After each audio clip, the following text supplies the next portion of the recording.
किसी व्यक्ति विशेष का मुद्दा नहीं है।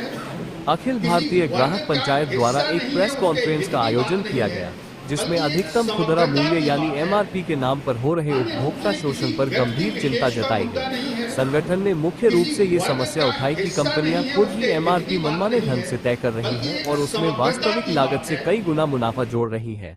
उदाहरण के तौर पर एक सुई जिसकी लागत मात्र 3 रुपये है, वो 30 रुपये में बिक रही है। पेसमेकर और हृदय वाल्व जैसे जीवन रक्षक मेडिकल उपकरणों में तो लागत और एमआरपी का अंतर लाखों रुपये का है। इसी तरह ब्रांडेड सामान मॉल में बहुत महंगे मिलते हैं, जबकि वही सामान ऑनलाइन आधे दाम पर उपलब्ध होता है, जिससे उपभोक्ता या तो ज्यादा पैसे देता है या नकली सामान का शिकार होता है।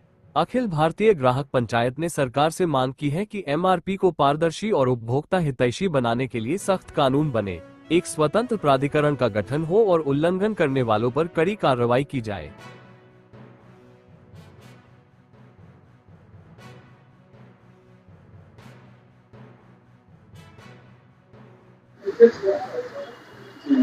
आज हम लोग यहाँ पर एमआरपी के विषय को लेकर के प्रेस कर रहे हैं। एमआरपी मैक्सिमम रिटेल प्राइस जो सभी वस्तुओं पर छपा होता है, वो जो कंपनियां बना रही है वो मनमाने तरीके से उसको डाल रही है, उस पर कोई अंकुश नहीं है।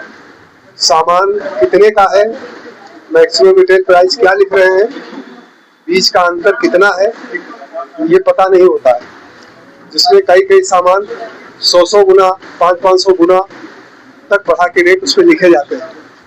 तो वो हम लोग मीडिया के माध्यम से, जनता के माध्यम से सरकार पे इस दबाव बनाने की कोशिश कर रहे हैं कि इन कंपनियों पे अंकुश लगाए और कोई ऐसी बॉडी बनाए जो इन सबको नियंत्रण में करे, नियंत्रण रखे इन पर, और जो एमआरपी छापते हैं, जो उसका लागत मूल्य है, बीच में कितना डिफरेंस है, उसकी कोई सीमा तय हो जिससे ग्राहकों को लूटा न जा सके।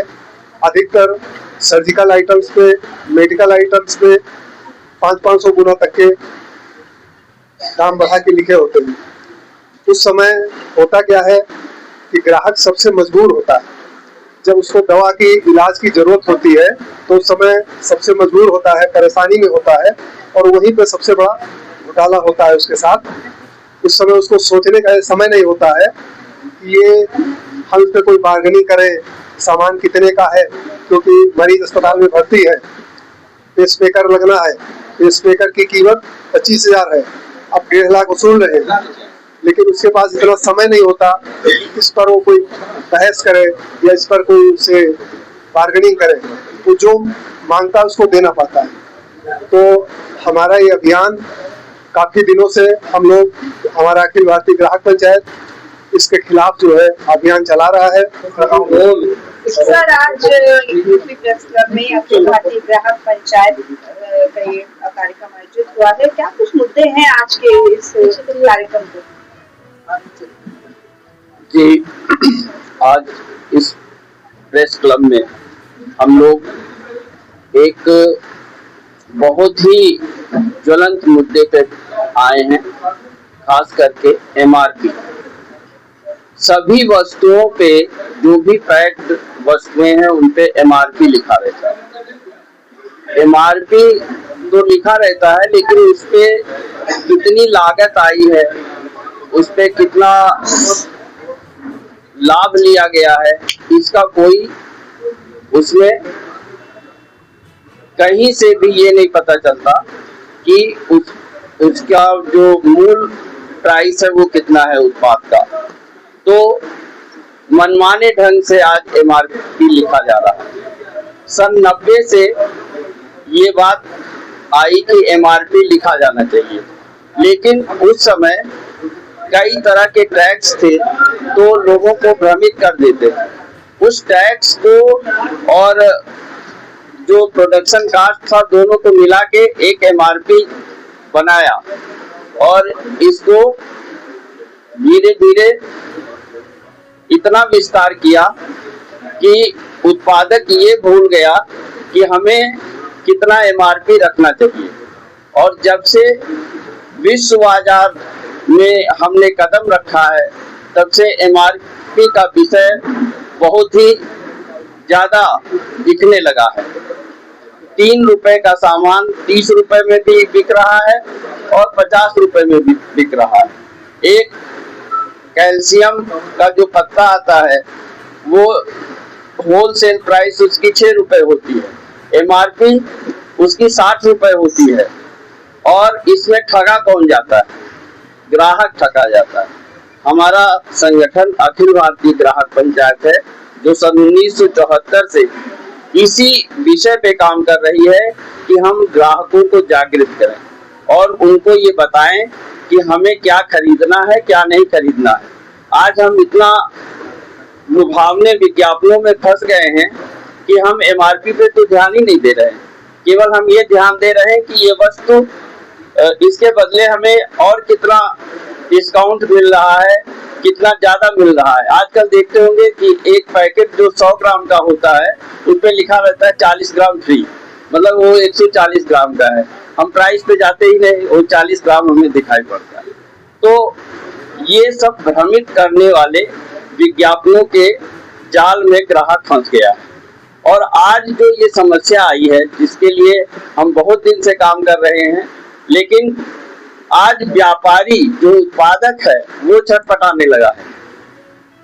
खास करके दवा के जो उत्पादक हैं, जो उसके दवा के कई इंस्ट्रूमेंट बनाते हैं, सिरिंज बनाते हैं, पेसमेकर बनाते हैं, उनकी ये समस्या आ रही है कि हम कितना प्राइस रखें। वो अपने पूरे उत्पादन में जो खर्च लगता है, जो उनको प्रॉफिट लेना है, उसके बाद जो वो मूल्य रखना चाहते हैं, उस मूल्य को डॉक्टर्स, नर्सिंग होम वाले और कई तरह के जो साथ में जुड़े हुए लोग हैं वो कहते नहीं ये इतना नहीं, इसका मूल्य ये रखिए। तो उन्होंने अभी टेलीग्राफ को एक इंटरव्यू दिया और कहा है कि उत्पादों का मूल्य निर्धारित किया जाना चाहिए। जो उत्पादक है आज उसकी बेचैनी हो रही है। क्यों? क्योंकि वो देख रहा है कि ग्राहक पूरी तरह से ठगा जा रहा है। सर जैसे कि बहुत से मॉल वगैरह में जैसे एक होता है 99 लिखा रहता है, 199 रहता है। लोग समझते 1 रुपया कुछ नहीं, लेकिन प्रॉफिट किसको हो रहा है, तो इसका क्या आप निकालेंगे सर? ये सब ग्राहक को यहाँ भी ठगा जा रहा है। वो उत्पाद जैसे हम आपसे कहते हैं कि ये अरे वो दिखाई पड़ रहा है, दूरी है 3 किलोमीटर, हम बता रहे नहीं 2.5 किलोमीटर है। उसी तरह से व्यापारी भी ठग रहा है आपको। 199 लेके कोई वो आपसे एहसान आपके ऊपर नहीं कर रहा है। उसकी कीमत बहुत 99 रुपए भी नहीं है और वो 199 रुपए ले रहा है। सर कई बार ये देखा गया है, ये मनोवैज्ञानिक रूप से आपके ऊपर प्रभाव डाल रहा है कि मैं 200 नहीं ले रहा।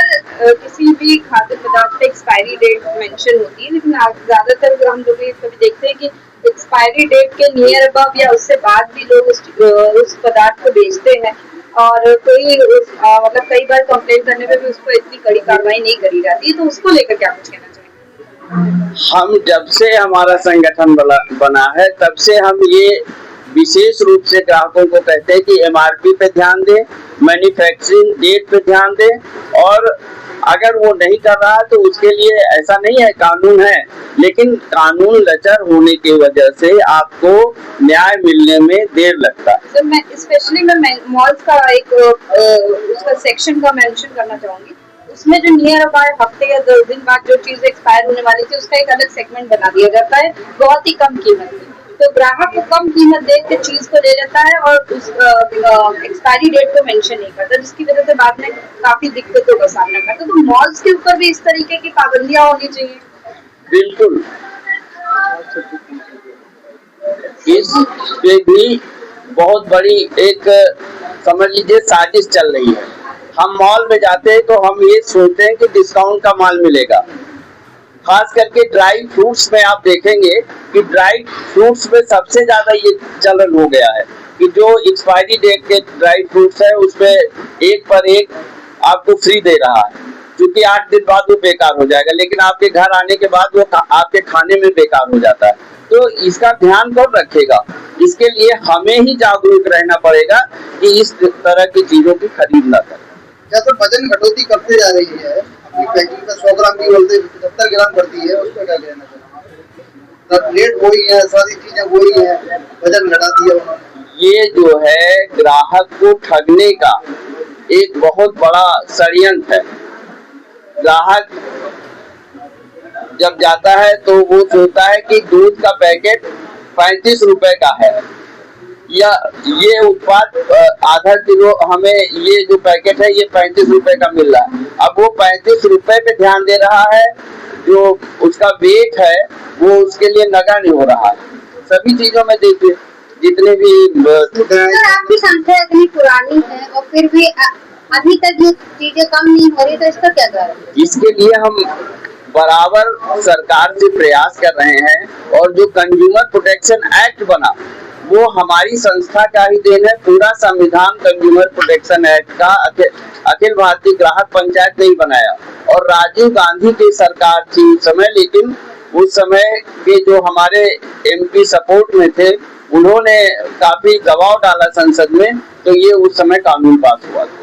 और इसीलिए 24 दिसंबर को 1986 को ये कानून पास हुआ, और 24 दिसंबर को उपभोक्ता दिवस के रूप में हम लोग मनाते हैं। इसके बाद हॉलमार्क पे हम लोगों ने 30-40 वर्षों से काम करते रहे कि सोने चांदी के जेवरों में हॉलमार्क लगना चाहिए, तो अब 6 डिजिट का हॉलमार्क भी लगने लगा है।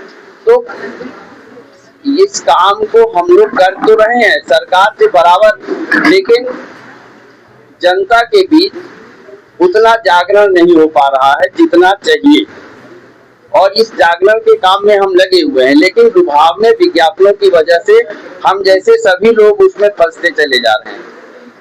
तो इस